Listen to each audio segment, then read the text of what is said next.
छत्रपती संभाजीनगर महानगरपालिकेने मान्सूनपूर्व नालेसफाईच्या कामाला सुरुवात केली आणि तत्पूर्वी जे आहे ते स्थायी समितीचे सभापती अनिल मक्रिया यांनी जे आहे ते शहरातील अनेक भागात पाहणी करून अधिकाऱ्यांना सूचना दिल्या। शहरातील अतिक्रमणेसुद्धा त्यांनी पाहणी केली आणि हे काम जे आहे ते व्यवस्थित होत नसल्याने त्यांनी जे आहे ते नाराजीसुद्धा व्यक्त केली आणि पुढील काही दिवसात ही नालेसफाई नाही झाली तर अधिकाऱ्यांवर सुद्धा कारवाई करण्याचा इशारा दिला। आपल्यासोबत स्वतः सभापती अनिल मक्रिया काय सांगाल, आज सकाळपासून जे आहे ते आपण सगळ्या नाल्यांची पाहणी करताय।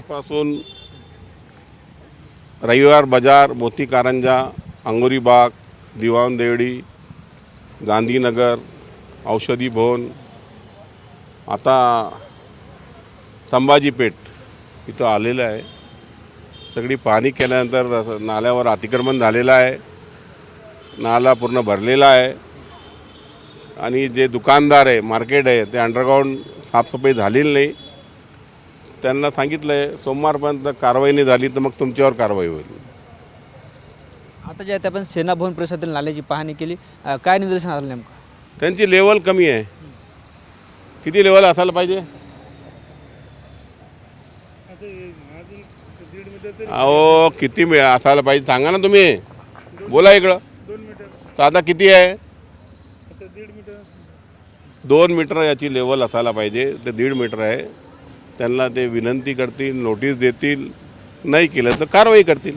कोणी असो, सेना भवन असो, भाजप कार्यालय असो, राष्ट्रवादी भवन असो का MIMच्या कार्यालय असो, कोणाला बी सोडणार नाही। जे चुकीचं आहे त्याच्यावर कारवाई होईल। प्रथम दर्शनी तर सेना भवनच्या कार्यालयानं नियमाचं उल्लंघन केलं, अतिक्रमण केलं असं निदर्शन येतं। तर आता पाहणी करून सांगतील ना, अगर केलं असेल तर ते तोडतील, बिलकुल कारवाई होणार आहे। सेना भवन असो का भाजप कार्यालय असो का राष्ट्रवादी भवन असो का MIMचं कार्यालय असो, कोणाला बी सोडणार नाही। आपण बघतोय महानगरपालिका जे ते मोठ्या तत्परतेनं अतिक्रमणावर कारवाई करते। सेवन हिल ते गजानन महाराज मंदिर सुद्धा कारवाई करण्यात आली, मात्र त्या ठिकाणी जे मटके फोडण्यात आले त्यांचा जे ते संसार उघड्यावर आला आहे। तर आता असा प्रश्न निर्माण होतो की जे मोठ्या श्रीमंताचे अतिक्रमण ती महानगरपालिका तोडणार का? असं नाही आहे, ते मोठ्याचा आला गाडा तर गरिबाचा झोपडा मोडा असं झालेलं आहे। आमच्या अधिकाऱ्यांनी चूक केलेली आहे, यासाठी मी स्टँडिंगमध्ये रुलिंग दिलेली आहे की तुम्हाला कुठेही तोडायचं आहे, मटके उचलायचे, रस्त्यावरचं अतिक्रमण, त्यांना 24 तास अगोदर नोटीस द्या। नोटीस दिल्यानंतर नाही उचललं त्याच्यावर कारवाई करा। मी तुमच्याबरोबर आहे। निश्चित आपण बघतो स्थायी समितीचे सभापती अनिल मक्रिया आपल्यासोबत होते, ज्यांनी मान्सूनपूर्व जे आहे ते या सगळ्या नाल्याची पाहणी केली आणि ज्यांनी नाल्यावर अतिक्रमण केलं मग ते कोणतेही पक्ष असो, कोणतेही कार्यालय असो, ते अतिक्रमण काढून टाका असा जे आहे ते स्पष्ट सूचनासुद्धा त्यांनी दिल्यात। कॅमेरा पर्सन अमित आडेसह ज्ञानेश्वर लोंढे, TV9 मराठी, छत्रपती संभाजीनगर।